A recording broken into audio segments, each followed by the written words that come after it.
이 버닉슨 하면 또 빼놓을 수 없는 인물이 있습니다. 남양유업 그 창립자의 외손녀로 알려진 황하나 씨와 관련된 새로운 얘기들도 계속해서 드러나고 있습니다. 황하나의 리스트, 황하나 리스트라는 얘기까지 나왔어요. 지난 2017년 황하나의 지인이 아동 성매매 및 원정 성매매 알선 혐의로 수배 중이었다는 거예요. 참 주변에 또 이런 일이 있었군요.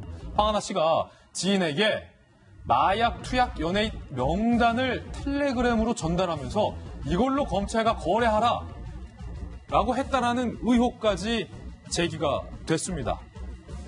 마약 리스트, 황하나 리스트를 지인에게 주면서 곤란하니까 너 아동 성매매, 원정 성매매 수배 중이지. 야, 이거 갖고 검찰이랑 거래해. 라는 의혹 제기됐고요. 여기에다가 황하나가 본인의 마약 관련 고발 글에 관련해서도 이런 반응을 보였다는 거예요. 2016년 SNS 스타를 저격하는 강남 패치에 황하나 마약 관련 고발 글이 다수 게재되자 황하나가 당시 지인에게 이렇게 얘기를 했다는 거예요.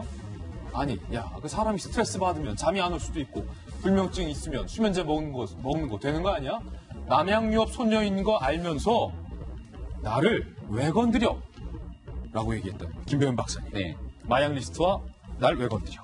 황하나 씨 같은 경우는 2015년도에 관련된 지인 같은 경우가 본인은 마약에 같이 연루가 돼 있으면서 수사를 받았음에도 불구하고 제대로 된 조사도 받지 않았고 결국은 여기에 대해서 마약을 투약한 사람은 처벌을 받는 경우들을 우리가 충분히 보지 않았습니까? 그럼에도 불구하고 대한민국이 갖고 있는 공권력을 바탕으로 황하나 씨에게 제대로 된 처벌 한 번 있지 않았던 상황이기 때문에 이렇게 자신감 있게 내가 이렇게 스트레스를 받고 그러면 수면제 등에 대한 것들을 복용할 수 있지라고 얘기를 하게 되는 등 내가 남양유업 외손녀인 걸 알면서 왜 건드리냐고 하는 이렇게 자신감 넘치는 태도를 보였던 게 아닌가라는 생각이 들고요. 마약 먹을 수도 있지. 남양유업 네. 손녀인 거 알면 건드리지 말아야지. 뭐 이런 마인드. 그러니까 본인이 충분히 마약 공급책으로서의 역할을 했었음에도 불구하고 그런 것들이 명확하게 사실이 드러나지 않았던 거 우리가 충분히 보지 않았습니까?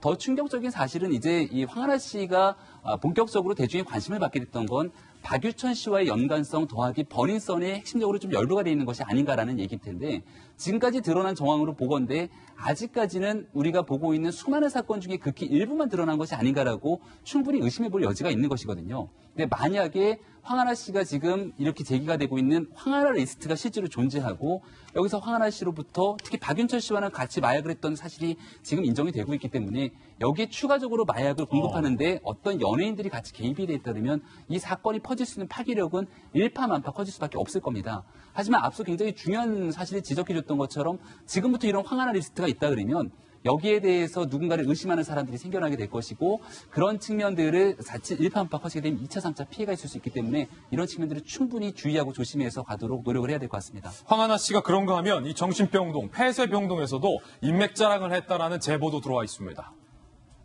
뭐 이런 거예요. 허 소장님. 폐쇄병동 입원 당시 그 병원 사람들에게 남자친구가 스토킹을 해서 매일 찾아온다. 박유천이 비밀번호를 바꿔도 따라 들어온다. 라고 언급을 하든지 너희 아버지는 검사였지. 우리 아버지는 더 아는 사람이 많아. 아는 사람이 경찰 높은 사람. 그러니까 계속해서 인맥 자랑, 우리 아버지 자랑, 그리고 나는 남양유 외손녀다. 본인 입으로 계속 그런. 이건 뭐 어떤 심리입니까? 허 소장님.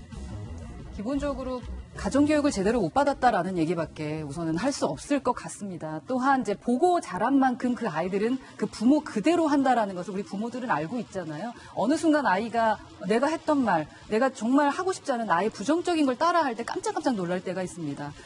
기존의 항공사의 그 가족에게서도 느껴졌었던 것이 있었는데요. 아마 남양유업의 사장의 딸이었다라는 그 자체로 많은 이득을 받겠죠. 그리고 갑으로서 우리가 말하는 갑으로서 정말 큰 소리 치면서 살았을 것이고 나쁜 짓을 해도 혼나지 않는 것을 알고 있었어요. 그러다 보니까 자기도 모르게 그냥 평상식처럼 저러한 얘기를 하게 되면서 우리 일반적인 의리라던가 약한 사람들의 마음을 아주 휘벼파고 있는 것이 아닌가라는 생각이 듭니다. 그런데 모든 갑들 그리고 모든 강자가 저렇게 가정교육을 시키지는 않습니다.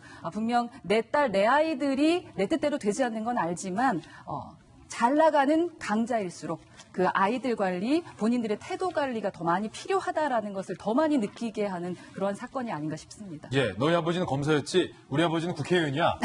라고 박용진 의원 아들도 얘기 안 하지 않습니까? 중2. 여러분들 말씀 듣다 보니까 제가 재밌는 생각이 확 지금 머릿속에 지나갔어요. 영화 부당거래 맨 마지막 장면 여러분 기억하세요? 부당거래. 네, 검사 사위가요. 검찰총장 장인어른 뒤를 따라가면서 죄송합니다 했더니 사내가 그럴 수 있지 좀 기다려봐 연예인 마약 사건이 하나 터질 거야 이러면서 영화가 마무리가 돼요. 영화가 현실로. 근데 지금 떡밥 던지기 얘기를 듣다 보니까 무슨 생각이 드느냐면 황하나 씨는 억울해도 어쩔 수 없어요. 자기들이 너무 작아 회사가.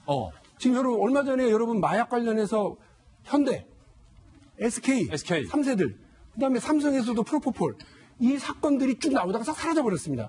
계속해서 연예인들만 나오고 있습니다. 이거 혹시 경찰이 자기 식구 봐주기, 엔드, 더 큰 권력 덮어주기 라는 방식으로 연예인들의 마약 의혹을 떡밥 던지기 식으로 활용하고 있다고 그런다면 제가 볼 때는 검경 수사권 조정 어려울 것 같습니다. 예.